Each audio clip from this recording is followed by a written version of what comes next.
Bonjour à tous, dans cette édition, retour sur les intempéries et leurs conséquences sur le monde de la pêche.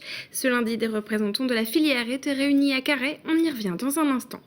Retour également sur la manifestation des bonnets rouges qui s'est tenue ce samedi à Brech, dans le Morbihan. Des heurts ont éclaté entre manifestants et CRS. Et puis, à la fin de cette édition, on ira faire un tour au salon Peinard BD à Quimper. Notre journaliste Sophie Lecroisier a rencontré des auteurs et des dessinateurs de bandes dessinées. Bienvenue dans cette édition du lundi 17 février 2014. Depuis 2 mois, les tempêtes s'enchaînent sur la Bretagne, des mauvaises conditions climatiques qui empêchent les pêcheurs de sortir en mer. Ce lundi, les représentants de la pêche bretonne se sont réunis à Carhaix. Ils demandent des aides d'urgence, mais aussi des mesures sur le long terme pour faire face à ces épisodes météorologiques exceptionnels.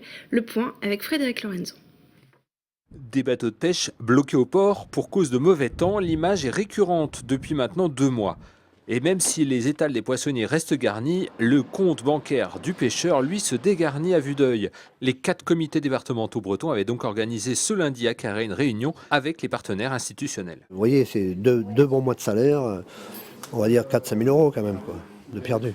On ne demande pas des aides n'importe comment, simplement le métier de marin-pêcheur, c'est un métier où si l'on ne va pas en mer, on n'a pas de salaire. Donc depuis plus de 2 mois, certains navires sont cloués au quai, ne donnent aucun salaire à leurs marins, mais les charges sociales courent toujours. Il existe bien un fonds intempéries à destination des salariés, mais les patrons ont également besoin d'un coup de pouce et à long terme, si possible. Le ministre, bien sûr, a entendu, écouté, et on salue sa réactivité avec le report des charges, mais le report des charges est le report du problème. Le changement climatique fait que, aujourd'hui, ces conditions exceptionnelles de 2 mois d'inactivité ne sont peut-être pas la première et la dernière. Donc il est important qu'il y ait une vraie prise en compte au niveau européen pour la mise en place d'un fonds qui permette justement, au même titre que l'agriculture et la conchyliculture, qu'il y ait un fonds de mutualisation et qu'il soit mis en place rapidement. Les pêcheurs espèrent donc que le ministre portera rapidement leur voix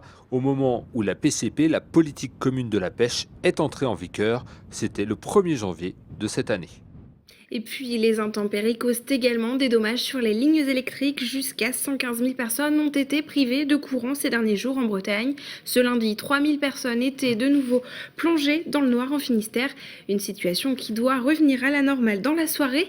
Les agents de RDF étaient sur le pont tout le week-end pour tenter de rétablir la situation. Sophie Lecroisier fait le point. Poulan-sur-Mer, samedi après-midi. Une équipe de RDF venue en renfort du sud de la France est en pleine opération de dépannage. Les forts vents de vendredi ont fait tomber un arbre sur cette ligne haute tension. La solution choisie, ça va être d'isoler ce tronçon-là par un matériel, on va dire, adapté, de façon à pouvoir réalimenter l'intégralité des clients au plus rapide et programmer les travaux ultérieurement. Coupure générale, donc voilà, donc j'ai réussi à traire mes vaches hier soir juste avant la coupure. Et ce matin, donc, on a mis notre petit groupe électrogène derrière notre tracteur pour faire tourner la ferme. C'est pas simple pour nous et on essaye de faire au mieux. Des situations comme celle-ci, la cellule de crise de RDF à Quimper en a répertorié des centaines ce week-end. Ici, on coordonne les 700 agents présents sur le terrain. On vise à apporter des renforts un peu plus précisément là où il reste beaucoup de travaux, beaucoup d'incidents. Donc, essentiellement sur le secteur du Fou, sur Morlaix par exemple. On a eu des vents qui ont dépassé les 150 km/h sur les côtes. Donc face à une situation exceptionnelle, on a des dégâts exceptionnels qu'on a pu constater, des supports, des armements complètement cassés par le vent. Donc derrière, il faut pouvoir effectivement réagir au plus vite et ces renforts, donc dans le cadre de la force d'intervention rapide électricité de RDF, nous sont nécessaires pour pouvoir, face à la quantité d'incidents, les traiter. On arrive donc là, somme toute, en un peu plus de 24 heures à rétablir près de 40 000 foyers privés d'électricité. La dernière tempête est celle qui a provoqué le plus de dégâts sur le réseau électrique finistérien. Jusqu'à 55 000 foyers ont été privés d'électricité. Le nord du département a été davantage touché que le sud. Et dans le reste de l'actualité, ce rassemblement des bonnets rouges ce samedi sous le portique de Brech dans le Morbihan, alors que les manifestants ont annoncé une action pacifique. Des affrontements ont eu lieu avec les CRS présents sur place. 6 personnes ont été blessées, dont un agent des forces de l'ordre. Reportage de Céline Lestrat de TB Sud. Au départ de Poulverne, ils sont 1 millier à prendre la direction du portique de Brech. Camions, voitures, piétons, tous portent le désormais célèbre bonnet rouge. Quelques kilomètres plus loin, les CRS et gendarmes les attendent. La tension monte, gaz lacrymo contre jet 2. La semaine passée, le gouvernement a fait savoir qu'il ne renoncerait pas à l'écotaxe. Il y a eu quand même des déclarations assez surprenantes au début de semaine par le ministre, confirmées d'une certaine façon par Hérault, qui revenait sur la nécessité de mettre en place l'écotaxe. Donc c'est une réaction face à cette actualité. Si bon nombre de manifestants ont déserté la RN 165 dès les premières heures, une centaine de manifestants résistent encore. Ils cherchent à accéder au portique, symbole de leur ras-le-bol. Au-delà de l'écotaxe, c'est tout ce qui est surréglementation que nous impose l'État aujourd'hui, et même par rapport à l'environnement. Et aujourd'hui, il y a le ras-le-bol du monde paysan par rapport à tout ça. Et après, ce qui va être très important, c'est de faire passer un certain nombre de revendications et de se faire entendre et de rester soudés tel qu'on est soudés aujourd'hui dans les différents corps de métier, pour justement pouvoir faire passer un certain nombre de revendications importantes. Parce qu'au-delà de le dénoncer, je pense qu'il faut être aussi force de proposition. Les différents corps de métier réunis sous la bannière du collectif Vivre, décider et travailler en Bretagne préparent les états généraux nationaux qui auront lieu le 21 février, puis les états généraux de la Bretagne le 8 mars. Les doléances collectées depuis plusieurs mois y seront révélées. Côté sport, l'Open de tennis de Quimper s'est achevé ce dimanche avec le sacre de Pierre Hugerbert. Le jeune homme de 22 ans, 156e mondial, ne s'est pas contenté d'une seule victoire. En plus de remporter la finale simple, il s'est également imposé en double avec Albano Olivetti. On écoute la réaction du vainqueur, il était au micro de notre rédaction sport.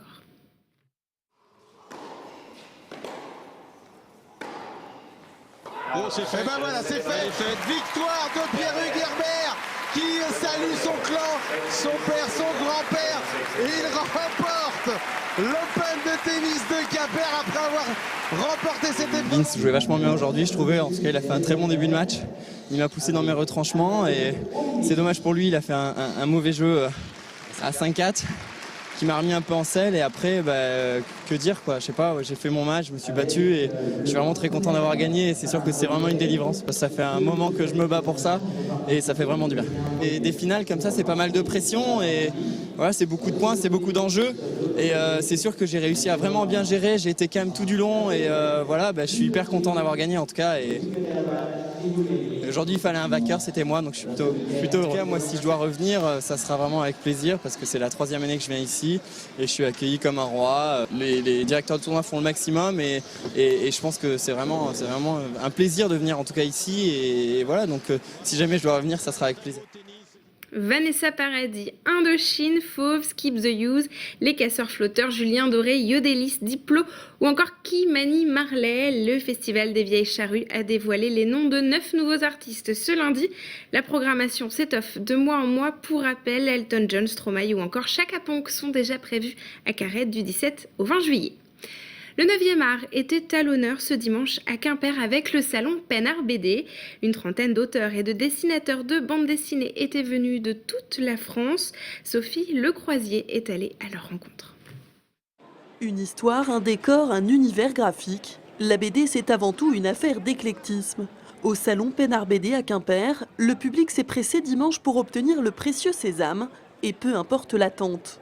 Tous dessinent à peu près, et bon, je suis ces événements depuis quelques années déjà, et à chaque fois c'est vraiment génial de voir ça. Un dessin en live, c'est fantastique. Ah ça, je sais que je peux y rester la journée entière. C'est un plaisir de les voir dessiner devant nous, quoi. Depuis tout petit, je collectionne et puis après, je me mets aux dédicaces. Impossible de déambuler dans les allées du salon sans tomber sur des grands noms de la BD. Dans mon métier déjà, ce qui m'intéresse, c'est de raconter des histoires. Déjà, dans un premier temps, de les mettre en scène parce que je ne suis pas illustrateur, je me considère plus comme metteur en scène, c'est-à-dire que j'ai des personnages que je fais évoluer dans un décor géographique et dans un décor social et dans un contexte politique. La grande éclate, c'était Métal Hurlant, quoi. Donc, je suis rentré au numéro 13, moi, de Métal Hurlant. Et enfin, nous les kids de l'époque, c'est ça qu'on attendait, quoi. C'est pas comme le cinéma, pas besoin de production, c'est l'autonomie qui était géniale, quoi. On dessinait sans arrière-pensée, maintenant c'est très formaté, très, très carré, on a plus cette espèce d'expansion de liberté totale, quoi. Merci à tous d'avoir suivi cette édition. On se retrouve demain pour un nouveau point sur l'actualité locale et régionale. Excellente soirée sur TPO.